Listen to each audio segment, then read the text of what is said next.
Well, I mean, I can tell you what some of the other countries have done because they were hardcore. I mean, I lived in Taiwan for years. We went through SARS. When SARS came, they shut down everything in the whole country. They didn't let anybody go anywhere. They went to all the pharmacies. They took all the cold medications off the shelf so you couldn't mask any symptoms. They set up readers so if you walked in and out of any public place that it read your temperature. They still have them set up when you go in and out of the airports or whatever all over Asia. That's never gone down from 2000 through today, even if you go through this. So they have a monitoring system looking for this stuff.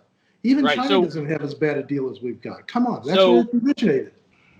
all right, so what we should have done from the get-go is like a complete lockdown. No economic activity, nobody going anywhere, everybody sheltering in place. Mm-hmm. Period. End of story. No questions asked. Yep. If we were serious about it, we should have done that for 1 month. And then now, 9 months later, we could reap the benefits, similar to what New Zealand's doing now. They locked theirs completely down for a month. They basically wiped out the disease. They got it to ones and twos versus thousands and tens of thousands like we've got now. They got it down to ones and twos so that they could use contact tracing. Contact tracing here doesn't even exist. Yeah, I guarantee you it does in other countries. Absolutely. So I'm a little on edge about this right now, and I just did the numbers just for giggles, and I wanted to make sure I shared those numbers with you that 1 in 1,300 people in our country are dying from this disease. And a lot of people say, well, it's the elderly, it's the people with comorbidities, the obese people, us fat boys are going to die quicker. I've been at home since March. I mean, I work for a couple of different contractors, but I work at home. I've been at home since March. I haven't gone anywhere other than the grocery store, basically. And I'm not going to catch it. I'm working to do everything I can not to catch this thing. So I hope everybody else does the same thing. They got to take their own responsibility. I know it's their right to be out running around and everything, but they got to look at it, take their own responsibility to not get it. Anyway. Well, yeah, so that would have been a bold move by the administration to come out and say, okay, we're shutting everything down until this thing dies off, whether it's a month, 2 months, whatever. Nobody can work. We'll send you a check. Let's do the relief thing. Send you a check. Yeah. Have your companies send you your check. Auto deposit it so you got money and your bills are paid. Think about how long we've drawn it out and how much it's hurt our economics. I mean, okay, we got this big V-shaped recovery and all that. Okay, we finally got to the point that everybody said, geez, I've got to work because I'm completely out of money. We don't have people that have a year, 2 years worth of salary sitting in the bank, hoping that, that for that rainy day. We got people that are going to get by for 1 month, 2 months, 3 months, 6 months, maybe, right? Right. If we would have done 1 month and bit the bullet, it would have cost the government a lot less money. Of course, I'm armchair quarterback in this, right? Yeah. It would have, but rather than us trying to figure it out on our own, maybe we should have looked around at where some of the other places were already doing that. So I'm really sad that we. I'd have to look into the situation to see which you claim that New Zealand, Thailand just said no more economic activity, period. Taiwan. Not Thailand, Taiwan. Thailand didn't have any infections. Zero. So, right. So that, again, that's what you said Monday morning quarterbacking. I think that's what we're doing here. Yeah, we are. It's a little raw nerve for me today, but that's okay. It is for me too. Because, I know it is. Again, your cousin's my cousin. That's right. So it's unfortunate, and I wish somebody would have figured out a brilliant way to just, hey, the United States just danced over this thing, no problem, because some politician made a brilliant move. In my estimation, that's just not what goes on in the United States.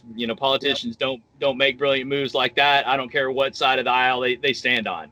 You could have put Barack Obama in that situation, and I think we'd still pretty much be in the same situation we're in now. I think so, and I think it's part of our culture, really. It's just the way that, we're programmed to that rugged individualist, and, right. We have our individual, our personal rights and all that kind of stuff. Okay, well, the Kiwis are rugged individualists also, but they they banded together and decided to kill this disease, and they did.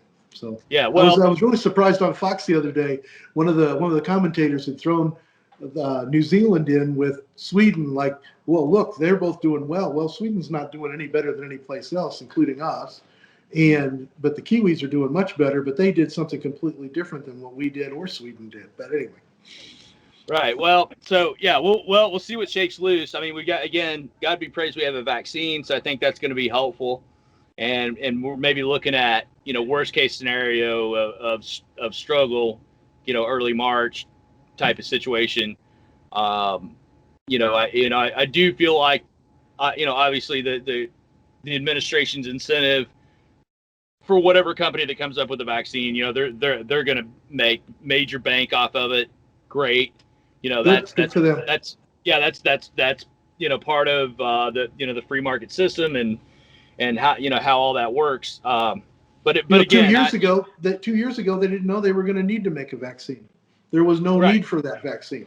So they've come. Right. They're like shining armor. They've come. Of course, they're here to fix it, and I appreciate that. They should get paid. They put everything else they've got on hold. I'm sure this is at the forefront of their business plan and their whole development plan, right? Well, so, and I'm still a big enough believer in the market to believe that people get into the market. Yes, of course you have to make a profit. Of course you have to sustain your business. Right. But I feel like I'm kind of entrepreneurial myself. That's why I drive trucks. But I don't. Yeah, I just wonder how many of these entrepreneurial businessmen is like, the bottom line is the bottom line, and we don't care about anything else. Whereas, a company like Pfizer is, or Merck, Merck's, I always remember reading Built to Last by James Collins, where he talks about how these companies come up with their vision statement. I remember Merck's, and theirs is to protect and preserve human life. And you can sit there and say, oh, well, that's just BS. They just say that because what they really want to do is make money. No, I really think people want to do good in the world, and they build these companies and they get big. And that's the thing, is that's why I love that business professor, Jim Collins, because, he talks about the companies that long endure. The companies that long endure are the ones who care about something other than the bottom line. The bottom line, yes, is produced by that caring, but that care for humanity is still there. So, right. But when you care for humanity, usually that bottom line comes along with it too. 100%. Yep, that's 100% right. Yeah. So at any rate, well, we can be grateful that for whatever reason, whether it's the administration, pushing this along or whatever else, that it got done. Okay. And and again, we can armchair quarterback it. I'm just, I don't buy the line that Biden put out that 200,000 Americans would be alive, including our cousin, if Trump would have done something different. I just don't buy that. I think Trump and the administration muddled along, did the best they could, given the circumstances. And did they make mistakes? Yeah, probably so. But stick whoever else in that same situation, they're probably going to get similar results. Somebody might have come up with something brilliant and saved 20, 30,000 more lives, but you're still looking at a good 200,000 deaths from the thing. I don't know. I just don't think anybody has come along and said, well, if he would have just done this thing that was so obvious that that this administration completely ignored because all they cared about was getting reelected. I just don't buy that. So at any rate, I think a lot of it has to do with reelected too. And I do think that politics were in play on both sides of this deal. Yep. I think they were. And they shouldn't have been. You should go back to the Merck thing. Politicians should go back to their business. Right. Yeah. If you want me to cite something that I wish Trump would have said back in the day was, hey, we've got this great economy going on, but we've got this threat, and I don't really care if I get reelected or not. What kind of response would he have got had he come out and made that speech? I don't care if I get reelected or not. We got to do what we got to do here. Yep. And that's what a real leader would have done. 100%. And I don't think we have either one of those on either side of the ledger, save maybe. Well, wait a second. We only have one leader right now. Right. So we can't judge the other one yet. We're going to judge him soon. As soon as he takes over, I can tell you, I'm going to be one of his biggest critics. So, well, I anyway. hope so. Yeah. Well, yeah, we'll see what goes on. We'll see what goes on. Okay. Well, let's turn to the Senate thing. I think. The Georgia thing. Yeah. I think the chances of the Dems taking over the Senate are about as good as the chances of the presidential election being overturned. Your thoughts? You got to win 2 seats. Yeah, I know. I'm going to go with my emotions on this one, okay? Okay. Because I really want them to win those 2 seats. I really want them to. So Okay. I'm hoping that does. I hope that Stacey Abrams really gets out the vote, is they're going to need it, because I think there's a whole. You mean the governor of Georgia, Stacey Abrams? No. The one that lost. Remember, she's did not she the governor. lose? Yeah, she lost. Oh, she did lose. Yeah. Oh, okay. Oh, I thought she was the governor of Georgia. I'm sorry. What's his name? I'm being sarcastic. I guess so, man. I'm teasing you. I'm totally teasing you. Because she. You devoted the last 2 years to get the vote out, right?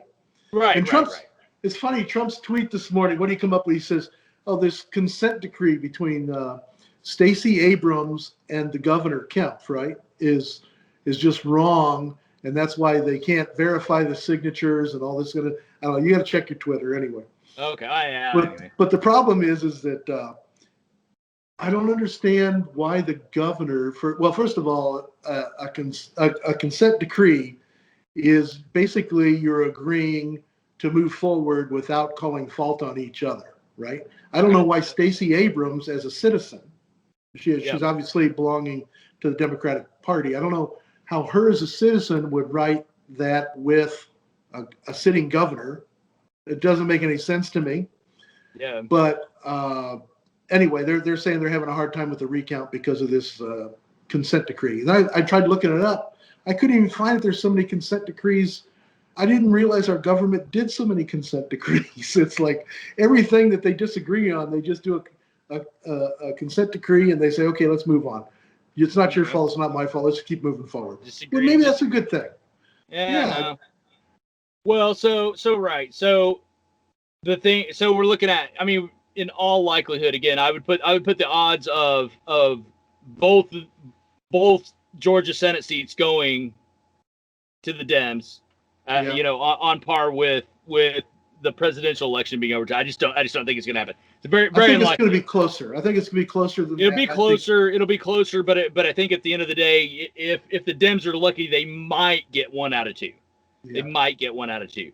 More than likely, they're going to the pubs are going to get both those seats, because I mean it's not just the Dems that are focusing all their energy down there.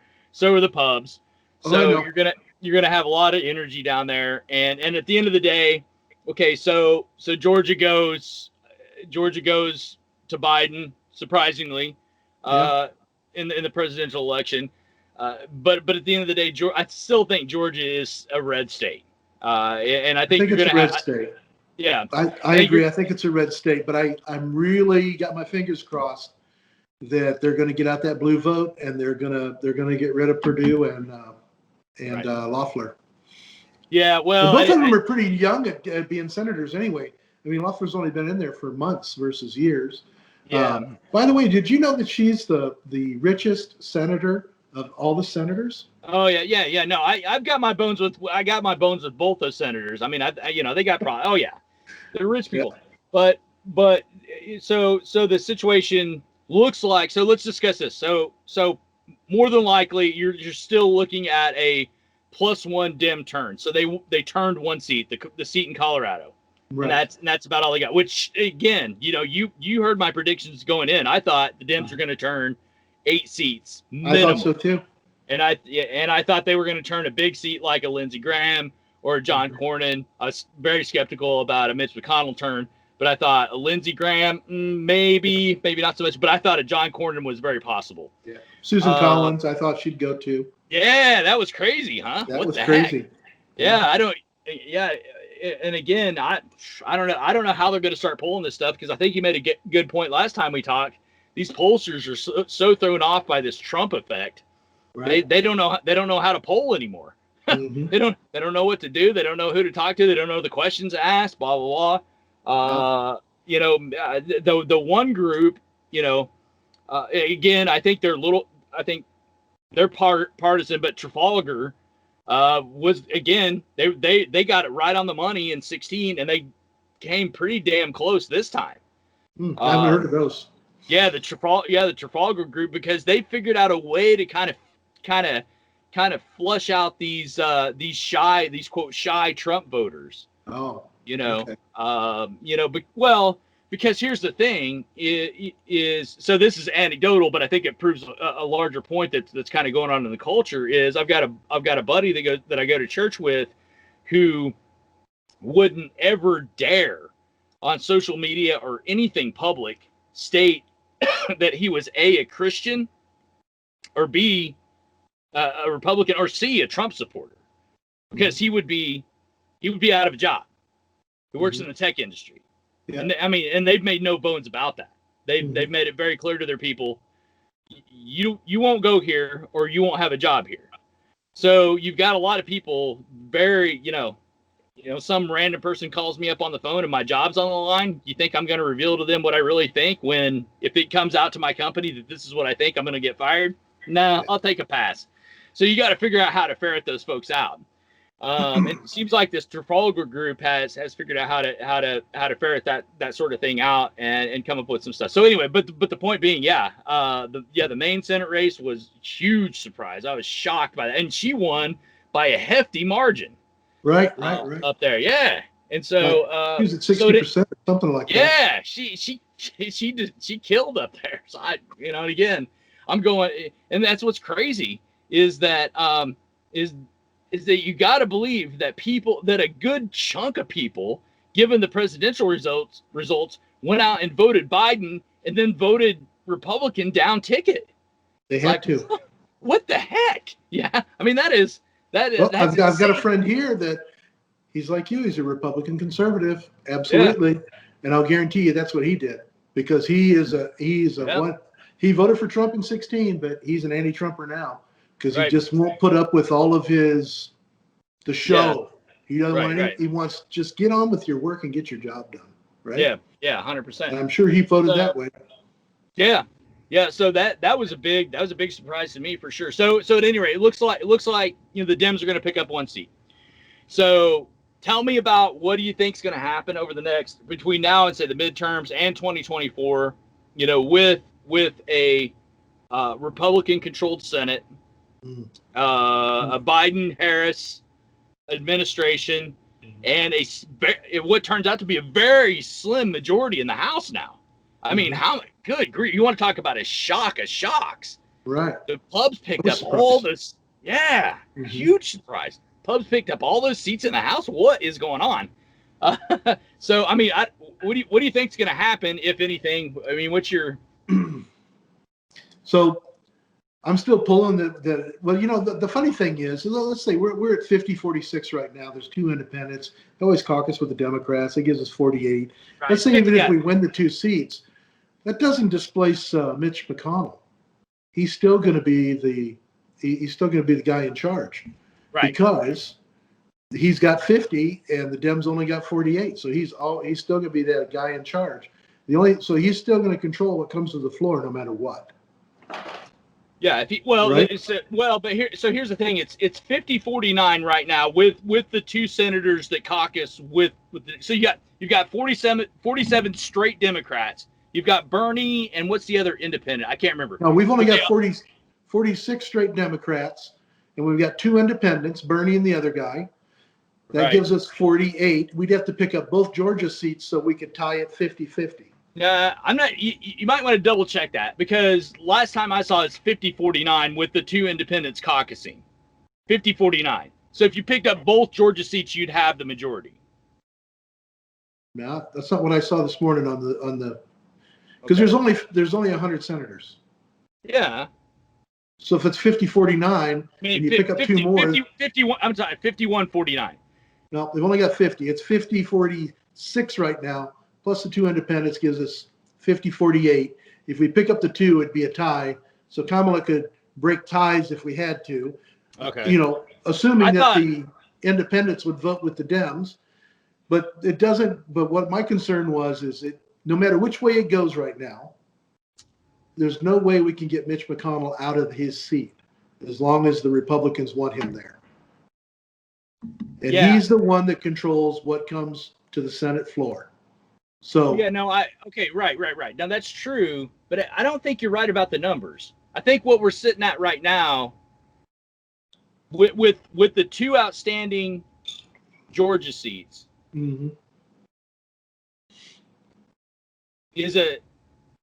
I don't know. You got to think about that. Yeah. Well, but right.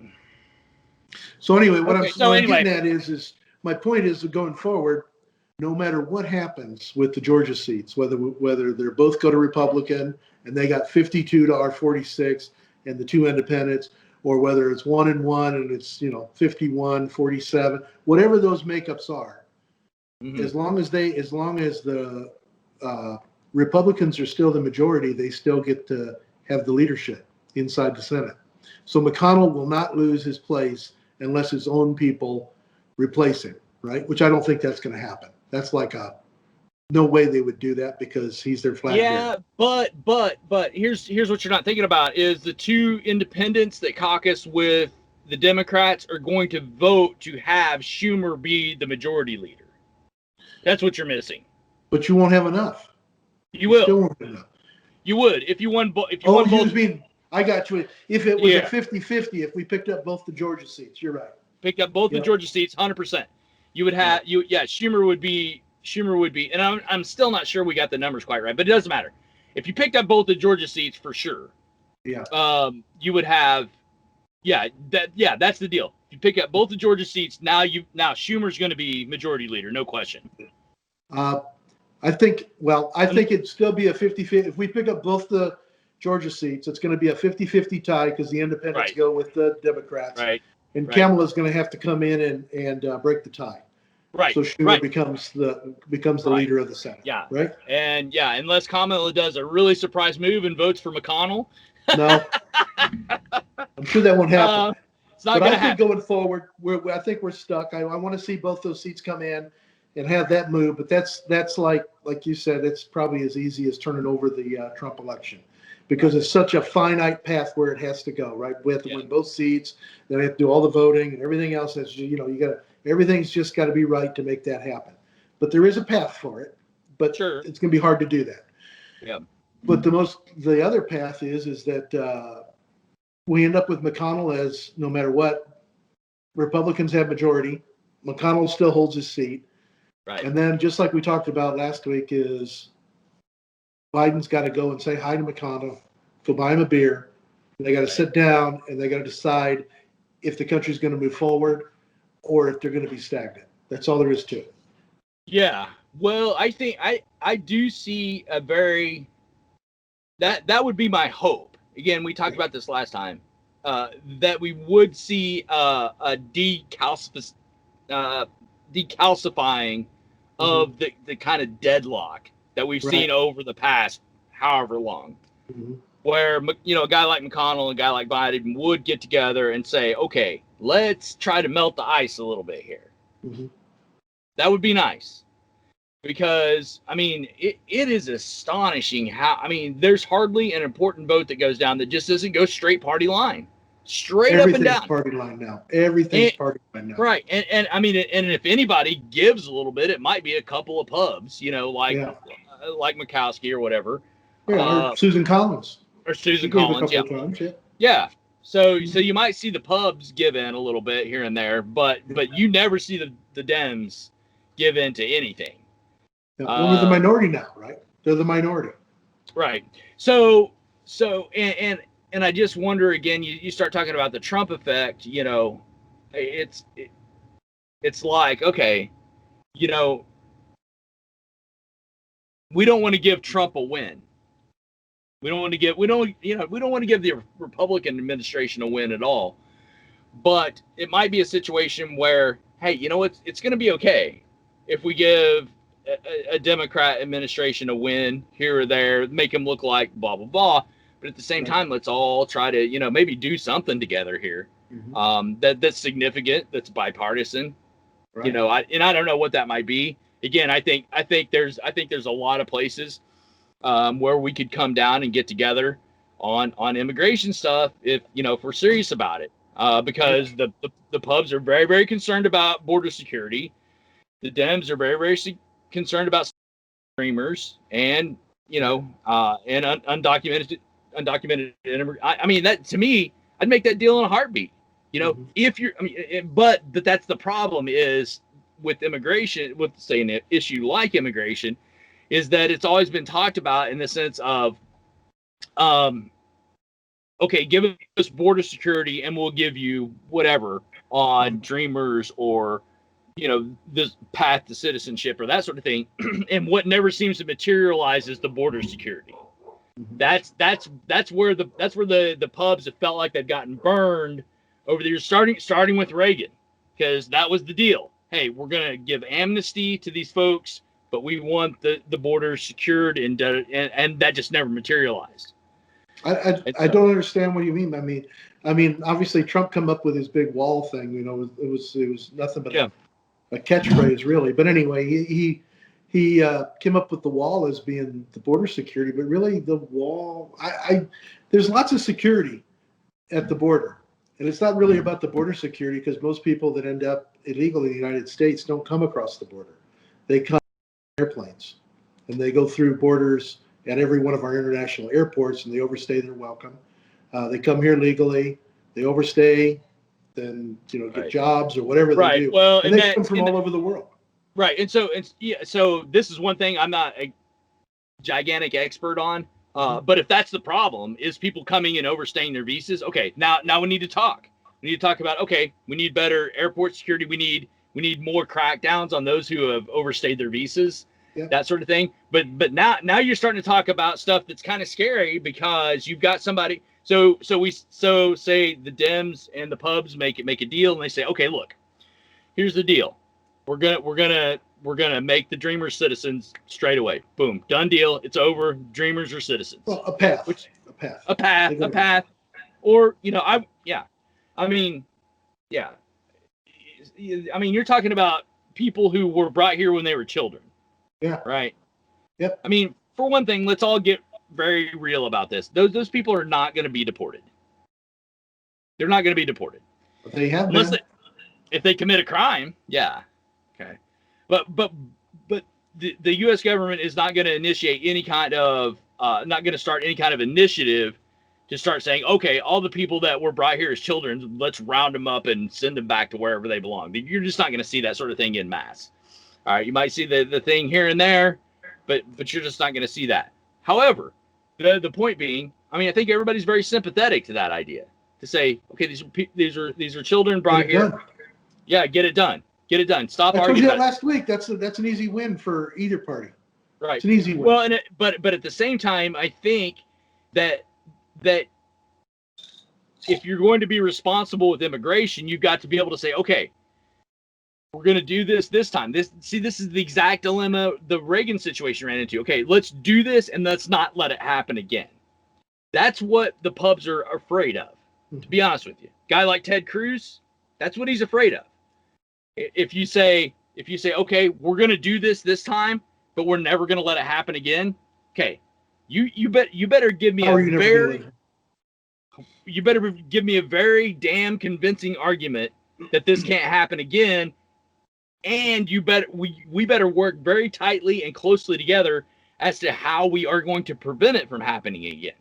Yeah. Right. So I remember when I was a kid, and this was even preteen, that they used to have like a public service announcement, toward like in December, to remind all of our aliens to register where they were. I don't know if that came up when you were a kid. I'm a little older than you are, but they used to come up with that public service. We don't have that public service announcement anymore because they don't have to register. First of all, I just know that because of my own personal experiences with things. They don't need to register anymore. The funny thing is, like, I lived in China. So whenever I go to China, whenever I go through the immigration, I have to tell them where I'm going to stay. Yep. I mean, I have to give them an address. I don't have to like prove that I'm going there or show them a reservation or anything like that. I just have to give them an address, right? And when I arrive at that address at the hotel or whatever it is, they always take a picture of or a photocopy of my passport, and they turn that into the local police that I'm there, and I'm there as an alien. Okay. Yep. And if I stay in a home, let's say I'm staying with a friend or something like that, it's my obligation. It says it right on my entry. It's my obligation that I need to report to the police department for the district that I'm in and let them know that I'm there and how long I'm going to stay. Mm-hmm. So it's the way China takes care of it. I know that it's like night and day between here and China. Other countries do the same thing. We don't do anything. As soon as the person walks out of the airport, nobody knows where they go, what they're doing.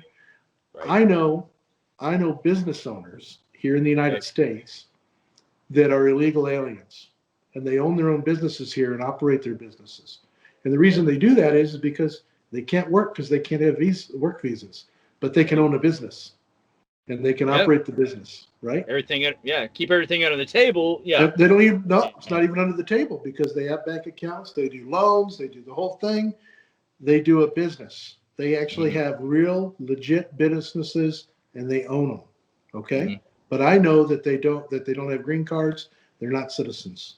Okay. If I come in from another country, it's the first thing you should do is bring another little bit of cash and go ahead and start a business because we welcome the entrepreneurship of businesses, right?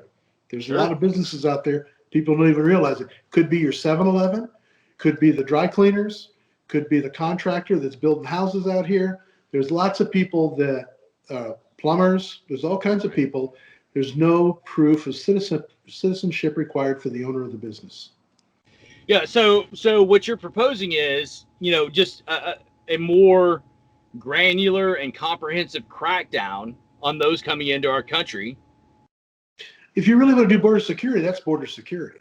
Okay. Building a wall out there that people are climbing over just for sport. Okay. That's not border security. Right. So fair enough. But that's the thing is that's where I think the pubs really have to identify. Okay, if you guys want your dreamer thing, we're fine with that. I mean, there's some morality to go along with that, and we think this is a good move.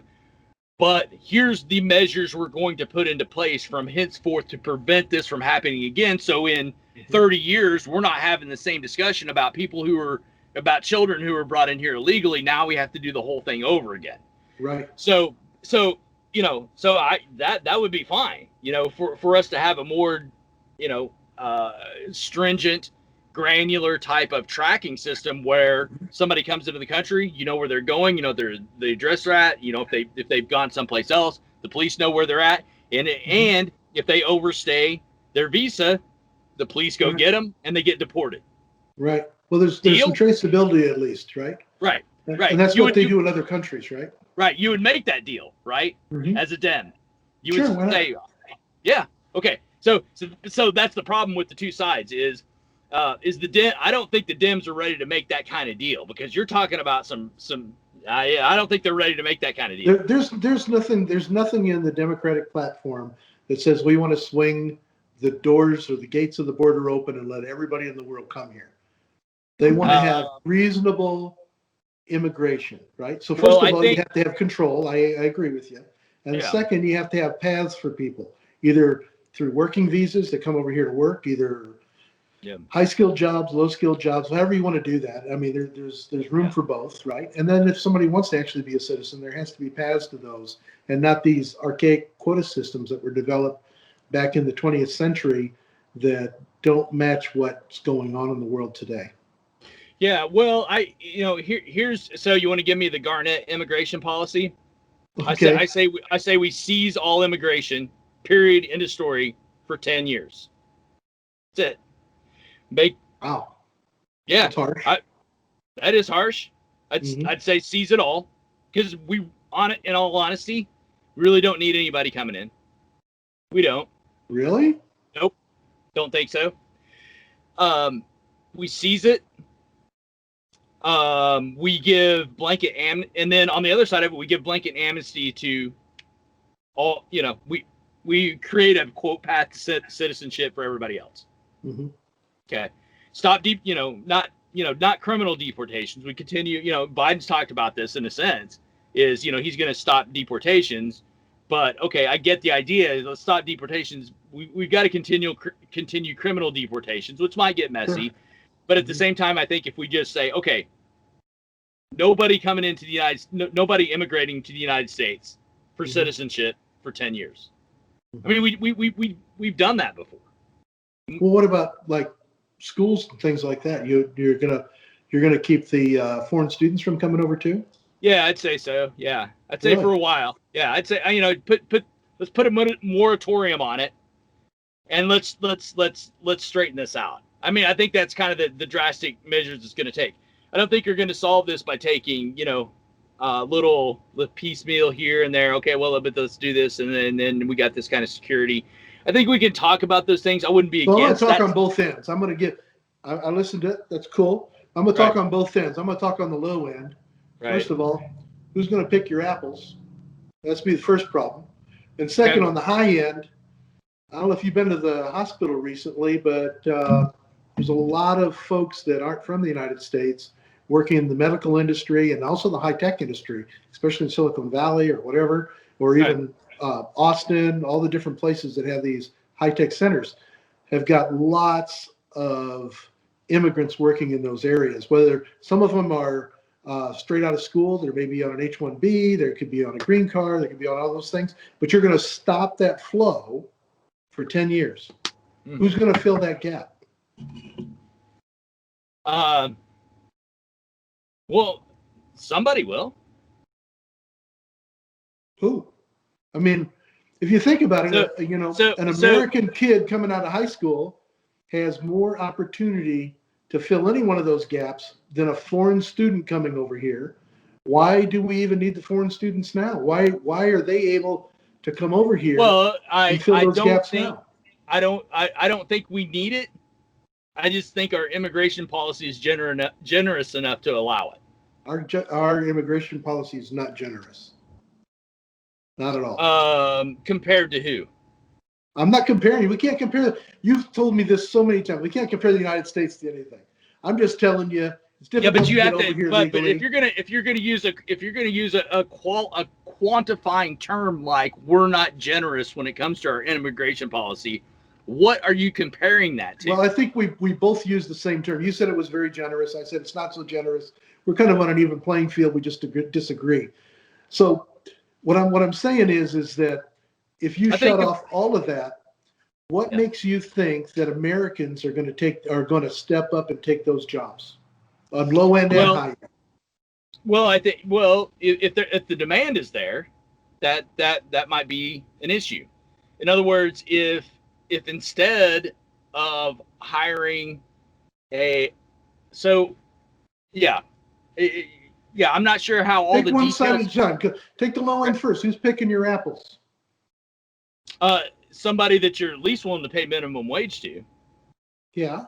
Well, they pay minimum wage anyway because all farm workers make minimum wage. Not the undocumented workers. Come on, they all make minimum wage. Yeah, they might at least make minimum wage, but I would question whether or not the undocumented workers who are making minimum wage are making the same as documented citizens. So I'm going to tell you, it's been a few years back, right? But a couple of farmers here in Ohio, they needed workers, and they got workers to come in, Spanish speaking only. And Maria and I went out there to translate to help them do their paperwork and everything. And all of them came in, and they all had identification and green cards, or identification, Social Security cards, and green cards. Okay? Yeah. With them when they showed up. And we helped them fill out their paperwork. Okay? Mm-hmm. I'm never going to say that a farmer is committing a felony by hiring somebody undocumented. Now, and they're not the police to say whether those documents are real or fraudulent. Right. But if their books get looked at guaranteed if they're paying those people minimum wage, they're going to have a less than minimum wage. That's going to be a problem. Now, I'm not saying that they don't pay a minimum wage minus maybe some housing or something. I don't know what there's all kinds of weird deals that go on, right? We know that. Right. But I'm not going to put a farmer in that kind of situation. I'm not going to accuse a farmer of that type of situation. Actually, I felt kind of sorry for the folks we were helping out there because they couldn't find anybody to pick their sweet corn. They couldn't find anybody to do any of their field crops at all.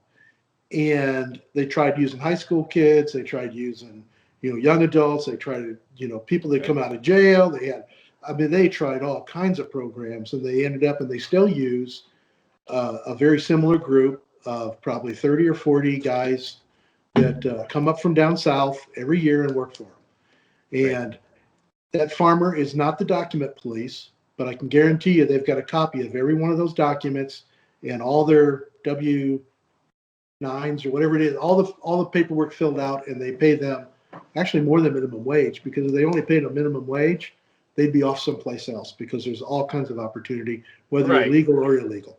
So So it's So I mean, I would push back on that immediately. So okay, who's going fair to enough. pick those Fair enough. apples? I would say it's worth looking into to say what would it look like to put a moratorium on immigration. I would say let's look at what that genuinely looks like for our economy. The other piece that on the flip side that I would look at is, in some ways I think part of the problem is the bureaucracy and the institution of what it takes to get in this country is ridiculous. It is. Okay. So here I think you and I are going to be simpatico, because I'm for less government, less bureaucracy, less regulation. Okay. I'm for that. Mm-hmm. So why don't we look at, here, if I were in Senator Cruz's shoes, this would be a move I could totally see him making, saying, okay, here's what we want to do. We want to deregulate immigration in a drastic way. Okay. All right. Is this going to be on the back of a postcard like the income tax, or? Same type of deal. Okay. Same type of deal. Let's simplify it. Let's deregulate it. Let's get the government out of it. Let's let individual businesses say, hey, we need, this family of folks, because I used to, again, here's an anecdote for me. I used to work on a dairy farm where they used to draw immigrants, all the way up to upstate New York to work on this dairy farm. Sure. They used to draw immigrants from